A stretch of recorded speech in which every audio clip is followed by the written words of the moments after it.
because even though it sounds loud to me, I don't think the camera picks it up very well. So, okay, so what have I been up to? I have been pretty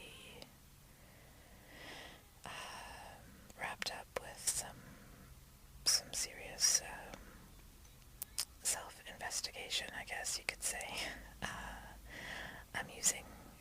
I'm basically doing my steps, the 12 steps of Alcoholics Anonymous, using them as a framework for, basically going through the whole process, just not specifically surrounding alcohol, because I have other symptoms, but I think the process is very much the same. And it's pretty much really what it boils down to is making a commitment to sort of stand back and appraise yourself honestly. Well, that's where I'm at anyway. There's a few different things that you do, but right now I'm on step 4 and 5. Step 4 is made a fearless and searching moral inventory of ourselves. And step 5 is admitted to God, to ourselves, and to another human being, the exact nature of our wrongs. So basically what this means is going back over my life and writing down everything I've ever done that I'm ashamed of, or that's caused me or others pain, and good things too, but mostly you want to try and dig up all the dirt and all the things that you've been holding on to for however long, and take an honest look at them. And then step 5 is to share them with another person. So yeah, I've been really, there goes my stomach. I've been really engaged in this process. I've committed myself to it, and I'm trying to be as honest as I can and as thorough as I can. And so I've just been really examining myself and my past, and I actually already did my step 5 with one person, but I'm going to do it again with someone else because I think the person that I did it with the first time, I'm too close with them, and so I found myself censoring a little bit, and I don't know, I think there's some areas that were a little bit uncomfortable for them or for me. I'm not sure which, but either way, I wasn't able to be really thorough, and it ended up being more kind of broad strokes, just looking at some of the underlying beliefs and patterns and things that have kind of revealed themselves as I've looked back over all of this stuff, which is great. I mean, I'm all for that, but I think the point of it is to kind of just, lay it all out there, all the specifics of everything, and kind of let go of all the stuff you've been carrying. So that's what I'm going to do. I'm going to give this other woman a call and do it again with her and just really get into the, without all the extra explanation and analysis, just the plot, just the bare details. So I'm a little nervous, but I think it'll be good. And already I can see how it's helping me to put together some pieces that have eluded me up until now. Just in terms of seeing where some things have really affected a lot of areas of my life that I wasn't really aware of.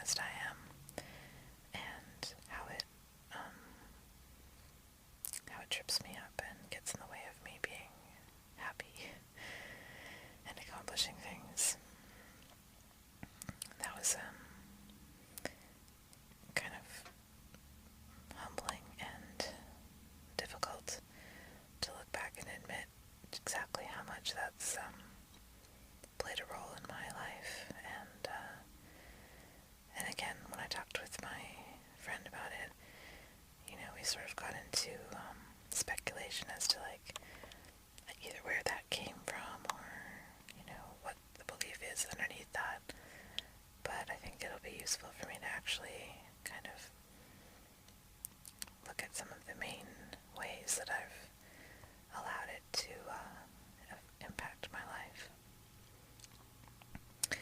And so yeah, after step 5, the next step is, the next couple steps are all about letting go of all of these quote-unquote character defects,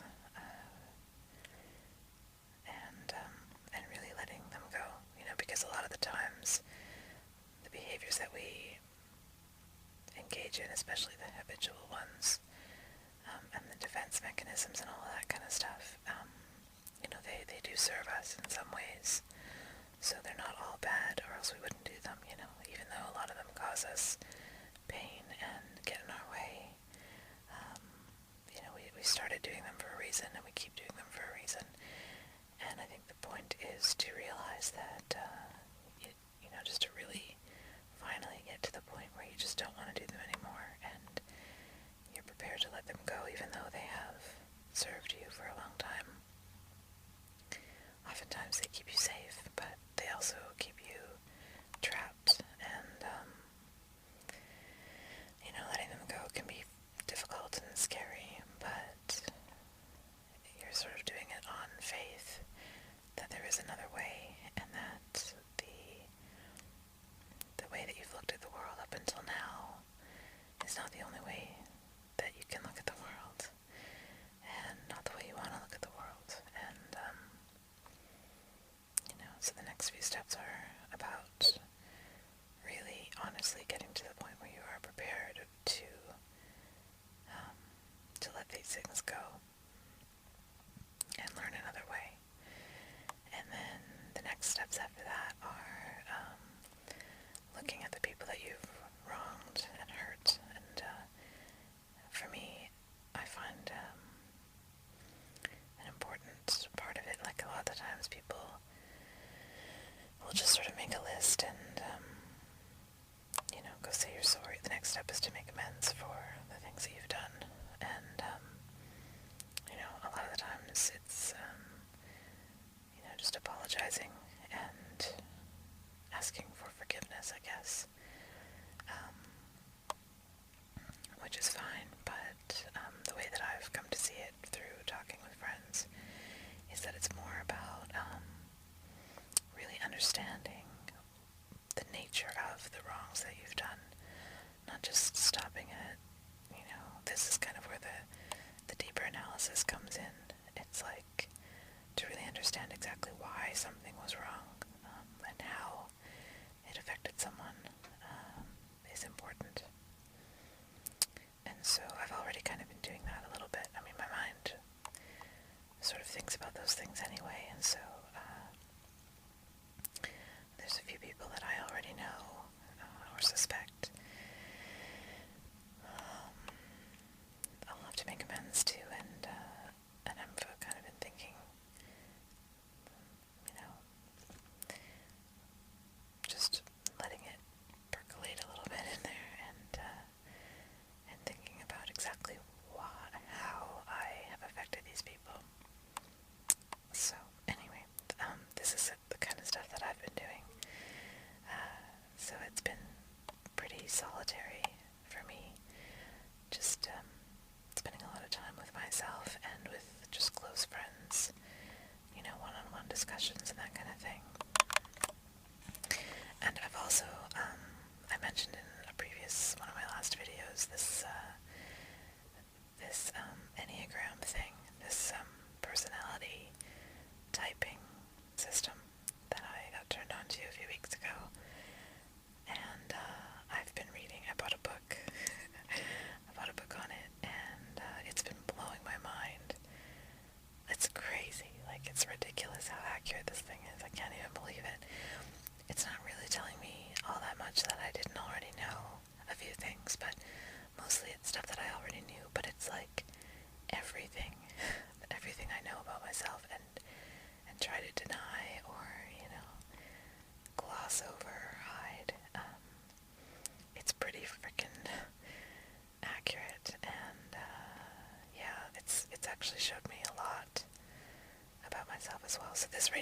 is very much a period of self-analysis and self-examination, but the difference is that I'm not doing it for the purpose of beating myself up for what I find, which is how I've typically handled this kind of thing in the past, and so it feels a lot different. This is kind of my, I guess it's kind of my wake-up call. It's in process. I mean, it's been happening already, but I've slowly been realizing that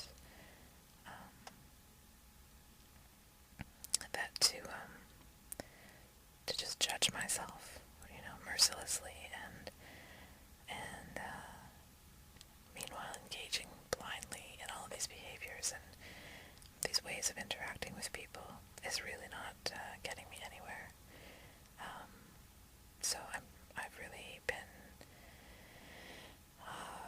trying to develop compassion for myself, and at the same time honesty and responsibility for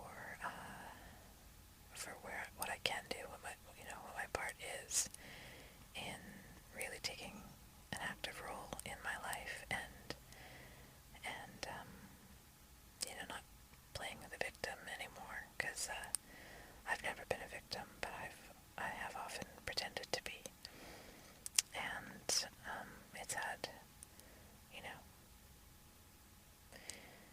the results that you would expect, and I'm really, it's just really, really sinking in for me, that, this is the one, this is my life, it's the one shot that I get to be this person, and, it's a gift that I've been given, and I don't want to squander it, by just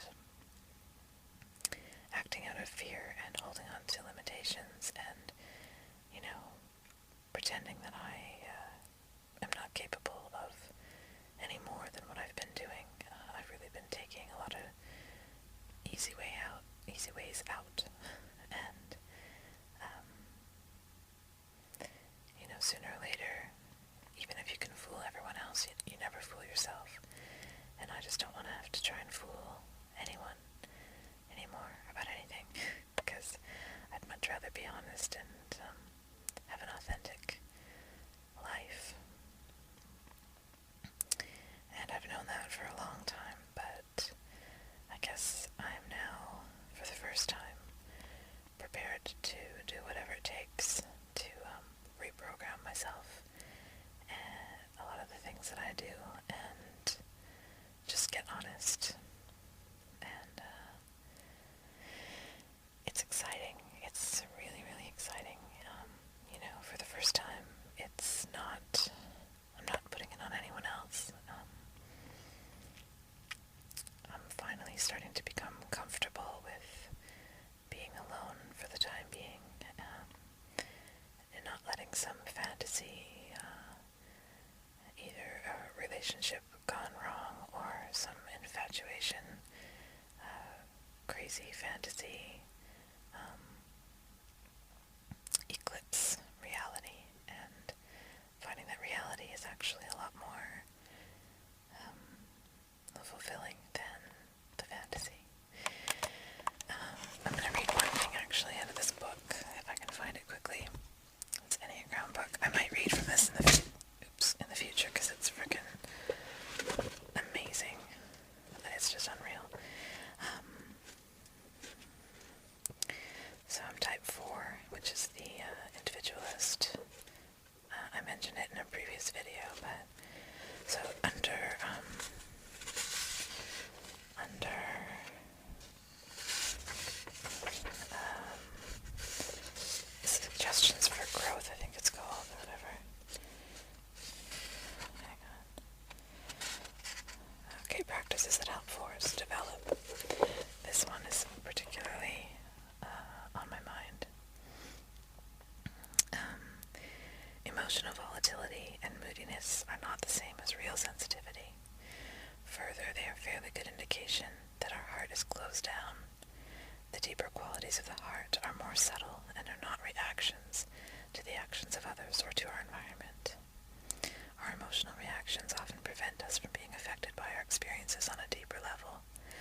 usually they indicate a fear or unwillingness to explore the deeper, truer feelings that our situation may be triggering in us.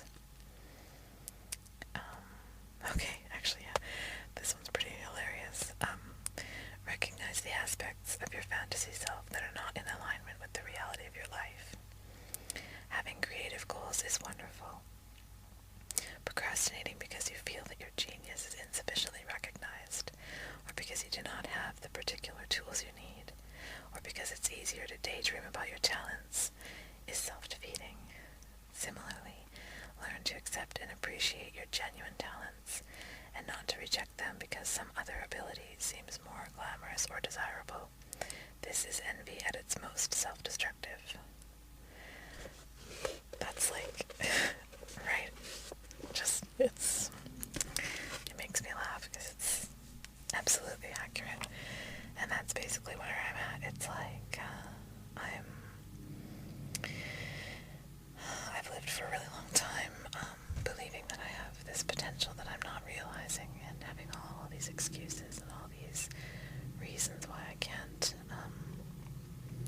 really be who I am. And although part of me, most of me is terrified that if I actually, try and, like, put my money where my mouth is, sort of, and actually be the person that I say I am, or think I am, that I might find that I'm not who I think I am, and I'm actually,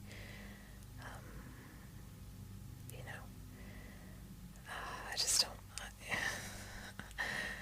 yeah, I might be very humbled, but I guess I just know that I don't want to live that other way anymore, so I'm giving this a real honest effort, and so far, so good.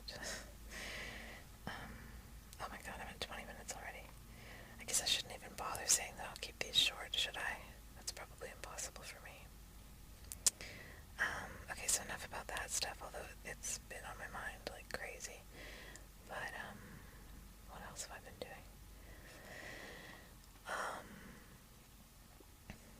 Yeah, I need to start just taking care of, like, practical things that I need to do. I've got a lot of responsibilities that are backing up right now, and not to mention I'm trying to save for a trip, which is not going very well, but I still have time if I just apply myself, I suppose.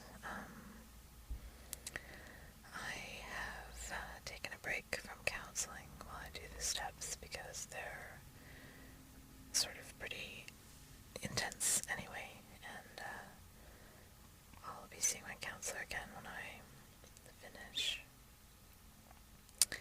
What else? Oh, this is kind of sad, very sad actually. My dog passed away yesterday while we had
with all of this step work and all that kind of stuff, so I haven't really been doing a whole lot, like, fun stuff to talk about. Gone to a few shows and things like that, but I'm probably gonna go play the open mic tomorrow. So, my buddy Bill, if you're listening, if you're gonna be down there, I'll see you there. And I've got a show to go to on Friday night. There's gonna be like 4 bands playing. Should be pretty cool. And the rest of the weekend I think I'm gonna spend just going through stuff at my house, because I've got a bunch of, I still have so much stuff to go through. I've just been putting that off as well. So, yeah. Really not a whole lot to update you guys on. Oh, the butterfly. I still have the butterfly. She's doing pretty well, I guess, but I mean, she'd probably be happier outside, you know. It's still too cold, I think, especially at night. Like, right, today is warm. It's a beautiful, beautiful day, but this isn't the norm yet. It's still, we've got really cold days and really cold nights, so I don't want to let her out yet.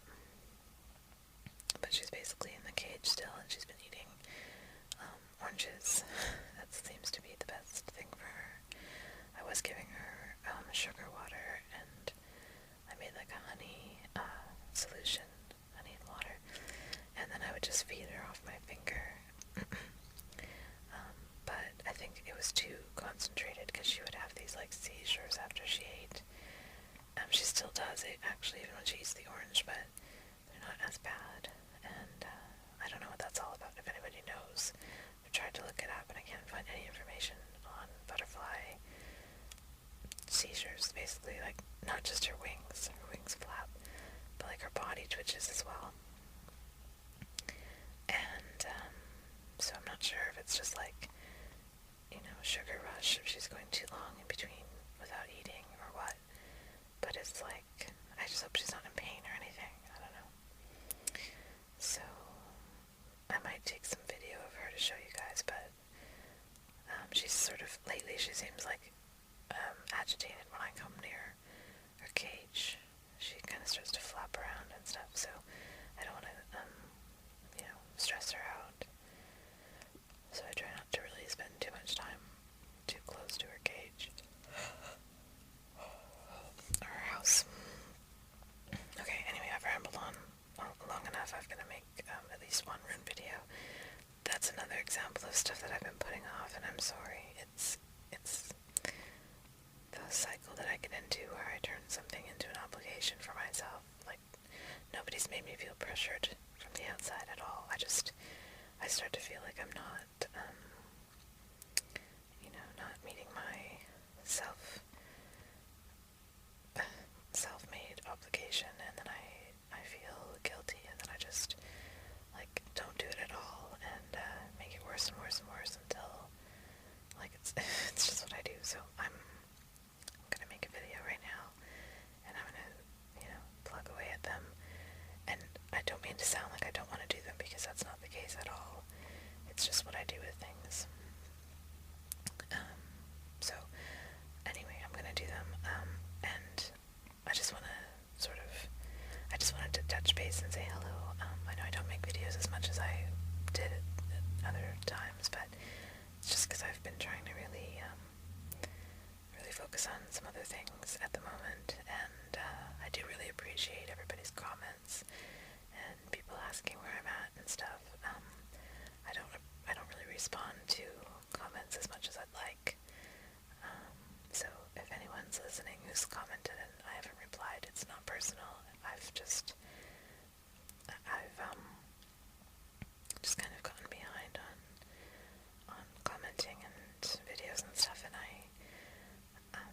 just have other things that are kind of taking a lot of my attention at the moment. So, but I